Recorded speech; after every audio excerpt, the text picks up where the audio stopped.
Good day, friends. I'm reading a book entitled Gifted Hands, the Ben Carson story. The back cover is written as follows: From inner city kid to renowned neurosurgeon, the extraordinary life of Dr. Ben Carson. Dr. Ben Carson is known around the world for breakthroughs in neurosurgery that have brought hope where no hope existed. In Gifted Hands, he tells of his inspiring odyssey from his childhood in inner city Detroit to his position as director of pediatric neurosurgery at Johns Hopkins Medical Institutions at age 33, taking you into the operating room where he has saved countless lives. Ben Carson is a role model for anyone who attempts the seemingly impossible. Filled with fascinating case story histories, this best-selling book tells the dramatic and intimate story of Ben Carson's struggle to beat the odds and of the faith and genius that make him one of today's greatest life givers. Review by the Ebony says, love, faith, and hard work overcome seemingly impossible odds. The Parade says, some say he would be a great man even if he never picked up a scalpel. Jesse Jackson's review, he is a model to all the youth of today. And then Barbara Walters of ABC News 2020. He works miracles on children others have written off as hopeless. Chapter 1 is entitled Goodbye, Daddy. And your daddy isn't going to live with us anymore. Why not? I asked again, choking back the tears. I just could not accept the strange finality of my mother's words. I love my dad. He loves you too, Benny, but he has to go away for good. But why? I don't want him to go. I want him to stay here with us. He's got to go. Did I do something to make him want to leave us? Oh no, Benny, absolutely not. Your daddy loves you. I burst into tears. Then make him come back. I can't. I just can't. Her strong arms held me close, trying to comfort me, to help me stop crying. Gradually, my sobs died away, and I calmed down. But as soon as she loosened her hug and let me go, my questions started again. Your daddy did. Mother paused, and young as I was, I knew she was trying to find the right words to make me understand what I didn't want to grasp. Benny, your daddy did some bad things, really bad things. I swiped my hand across my eyes. You can forgive him then. Don't let him go.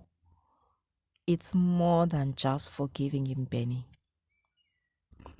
But I want him to stay here with Curtis and me and you.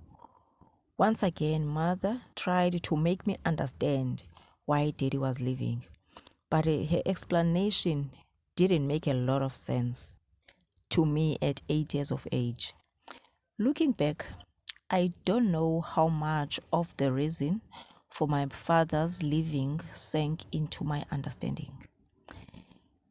Even what I grasped, I wanted to reject. My heart was broken because Mother said that my father was never coming home again, and I loved him. Dad was affectionate. He was often away, but when he was home, he would hold me on his lap, happy to play with me whenever I wanted him to. He had great patience with me. I particularly liked to play with the veins on the back of his large hands because they were so big. I would push them down and watch them pop back up. Look, they are back again.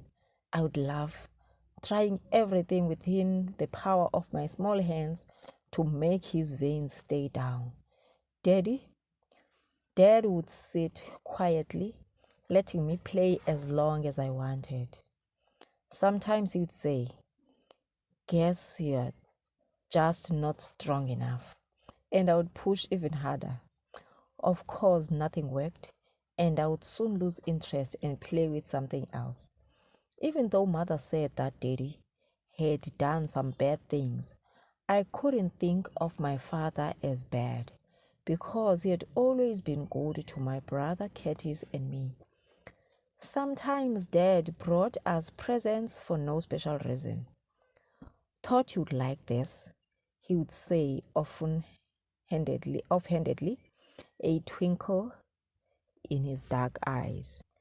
Many afternoons I would pester my mother or watch the clock until I knew it was time for my dad to come home from work.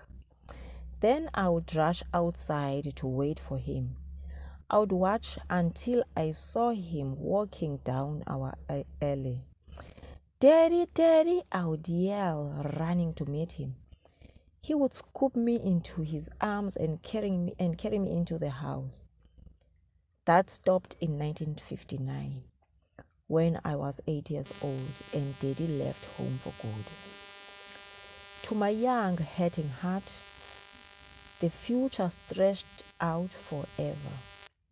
I couldn't imagine a life without Daddy, and I didn't know if Curtis, my 10-year-old brother, or I would ever see him again. I don't know how long I continued the crying and questioning the day Daddy left. I only know it was the saddest day of my life. And my questions didn't stop with my tears. For weeks, I pounded my mother with every possible argument my mind could conceive, trying to find some way to get her to make Daddy come back home. "How can we get by without Daddy? Why don't you want him to stay? He'll be good. I know he will. Ask Daddy. He won't do bad things again." My pleading didn't make any difference. My parents had settled everything before they told Curtis and me. "Mothers and fathers are supposed to stay together," I persisted. "They are both supposed to be with their little boys." "Yes, Benny, but sometimes it just doesn't work out right." "I still don't see why," I said. I thought of all the things Dad did with us. For instance, on most Sundays, Dad would take Curtis and me for drives in the car. Usually we visited people and we would often stop by to see one family in particular. Daddy would talk with the grown-ups while my brother and I played with the children. Only later did we learn the truth. My father had another wife and other children that we knew nothing about. I didn't know how my mother found out about his double life, but she never burdened Curtis and me with the problem. In fact, now that I'm an adult, my one complaint is that she went out of her way to protect us from knowing how bad things were. We were never allowed to share how deeply she hurt. But then, that was mother's way of protecting us, thinking she was doing the right thing. And many years later, I finally understood what she called his betrayal with women and drugs. Long before mother knew about the other family, I sensed that things weren't right between my parents. My parents didn't argue. Instead, my father just walked away. He had been leaving the house more and more and staying away longer and longer. I never knew why. Yet, when mother told me, "Your daddy isn't coming back," those words broke my heart. I didn't tell mother, but every night when I went to bed, I prayed, "Dear Lord, help mother and dad get back together again." In my heart, I just knew God would help them make up so we could be a happy family. I didn't want them to be apart, and I couldn't imagine facing the future without my father. But Dad never came home again. As the days and weeks passed, I learned we could get by without him. We were poorer then, and I could tell mother worried, although she didn't say much to Curtis or me. As I grew wiser, and certainly by the time I was 11, I realized that the three of us were actually happier than we had been with Dad in the house. We had peace. No periods of deathly silence filled the house. I no longer froze with fear or huddled in my room, wondering what was happening when mother or daddy didn't talk. That's when I stopped praying for them to get back together. "It's better for them to stay split up," I said to Curtis. "Isn't it?" "Yeah, guess so," he answered. And like mother, he didn't say much to me about his own feelings. But I think I knew that he too reluctantly realized that our situation was better without our father. Trying to remember how I felt in those days after Dad left, I am not aware of going through stages of anger and resentment. My mother says that the experience pushed Curtis and me into a lot of pain. I don't doubt that his leaving meant a terrible adjustment for both of us boys. Yet I still have no recollection beyond his initial leaving. Maybe that's how I learned to handle my deep hurt, by forgetting. We just don't have the money, Benny. In the months after Dad left, Curtis and I must have heard that statement 100 times, and of course it was true. When we asked for toys or candy, as we had done before, I soon learned to tell from the expression on mother's face how deeply it hurt her to deny us. After a while, I stopped asking for what I knew we couldn't have anyway. In a few instances, resentment flashed across my mother's face. Then she would get very calm and explain to us boys that Dad loved us, but wouldn't give her any money to support us. I vaguely recall a few times when mother went to court trying to get child support from him. Afterward, Dad would send money for a month or two, never the full amount, and he always had a legitimate excuse. "I can't give you all of it this time," he would say, "but I'll catch up, I promise." Dad never caught up. After a while, mother gave up trying to get any financial help from him. I was aware that he wouldn't give her money, which made life harder on us. And in my childish love for a dad who had been kind and affectionate, I didn't hold it against him. But at the same time, I couldn't understand how he could love us and not want us and not give us money for food. One reason I didn't hold any grudges or harsh feelings toward Dad must have been that my mother seldom blamed him, at least not to us or in our hearing. I can hardly think of a time when she spoke against him. More important than that fact, though, Mother managed to bring a sense of security to our three-member family. While I still missed Dad for a long time, I felt a sense of contentment being with just my mother and my brother because we really did have a happy family.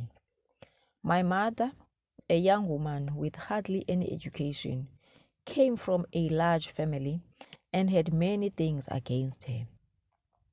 Yet she pulled off a miracle in her own life and helped in ours.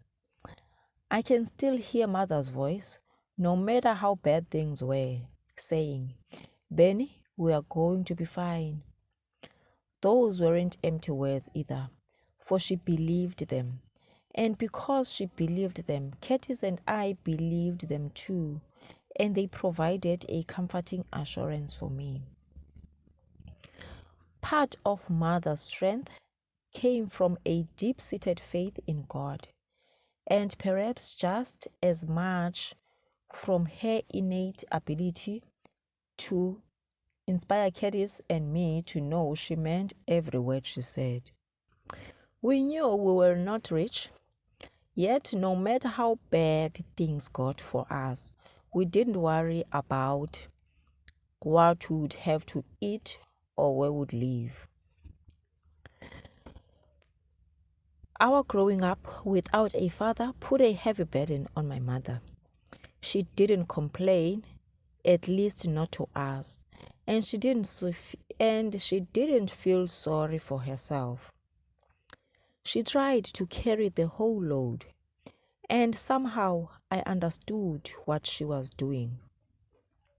No matter how many hours she had to be away from us at work, I knew she was doing it for us.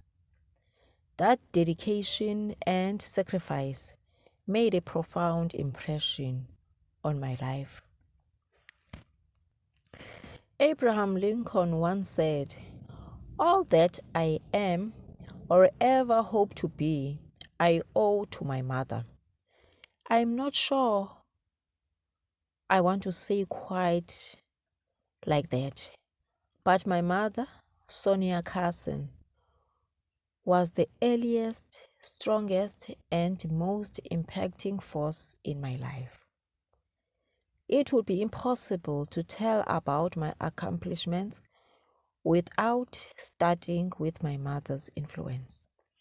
For me to tell my story means beginning with hers. That is the end of chapter 1 of the book Gifted Hands, the Ben Carson story. Thank you for listening.